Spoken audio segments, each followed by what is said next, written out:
Hey everyone, Morgan here, talking about Album of the Week, and man, what more can I say? Are You Experienced by the Jimi Hendrix Experience.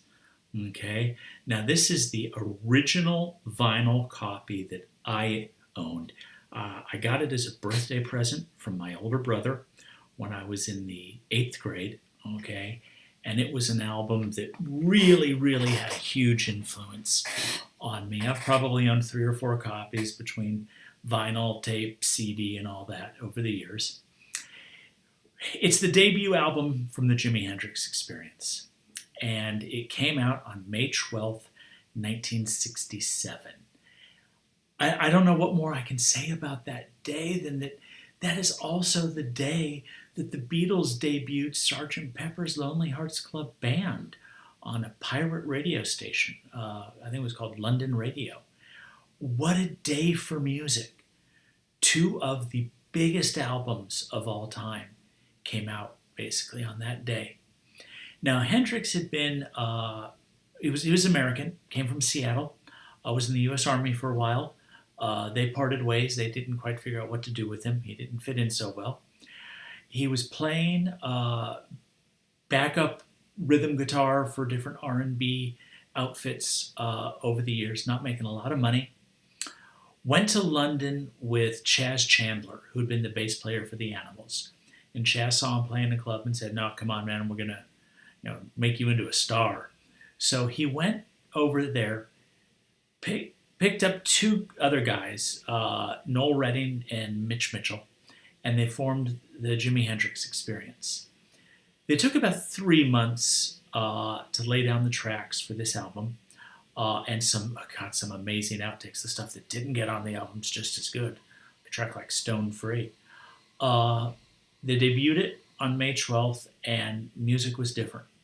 Now, was it rock and roll? Yes. Was it R&B? Yes. Okay. Was it hardcore American blues? Yes. It's really hard to actually pinhole what this album was. Okay. It is easily one of the 5 best albums ever recorded. All the major publications rank it up like that. There was nothing like it.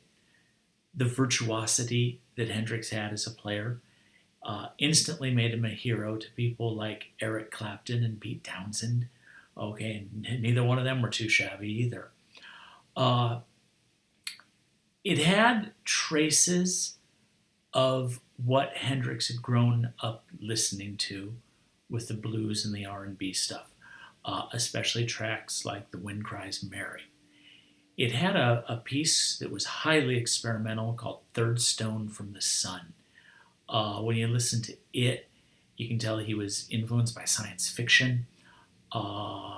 He was remembering the surf music of bands like Dick Dale and the Ventures that he had heard growing up in Seattle.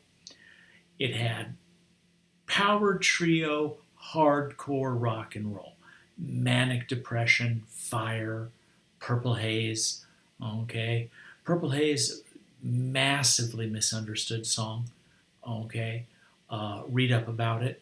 Okay, originally written the day after Christmas in 1966. Hendrix had been around London and kept seeing all these signs that said Jesus saves, and just the alliteration to it stuck in his mind. Eventually it became Purple Haze. I have read the song was actually infinitely longer when he first wrote it, but Chas Chandler made him cut it down so that radio would play it. So when you kick into listening to this, it starts off really upbeat on side 1.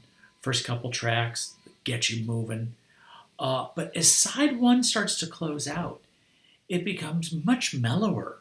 And some of Hendrix's best work, really, but the stuff that gets played the least. Side 2, real strong start. It reaches out, grabs you, pulls in, and says, "Okay, I'm driving. Listen here." And it closes out with the title track, "Are You Experienced?" And covers can be dangerous things. But Devo, who we talked about a few weeks ago, they had covered Satisfaction by the Stones. And I can't listen to the Stones play it anymore, but I love listening to Devo play it. They also covered Are You Experienced, and they changed a few of the lyrics around to fit their genre, which I thought was really kind of cool after a while. First few times hearing it, wasn't terribly fond of it. Thought, that's kind of sacrilegious, man, attacking both the Stones and Hendrix. But now I have a great deal of respect for what Devo did with that, and it's worth finding that somewhere on YouTube.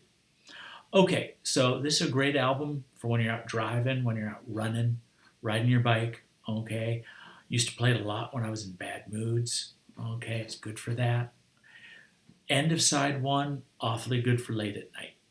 Okay, so please do yourself a favor, check this one out. Are You Experienced by the Jimi Hendrix Experience?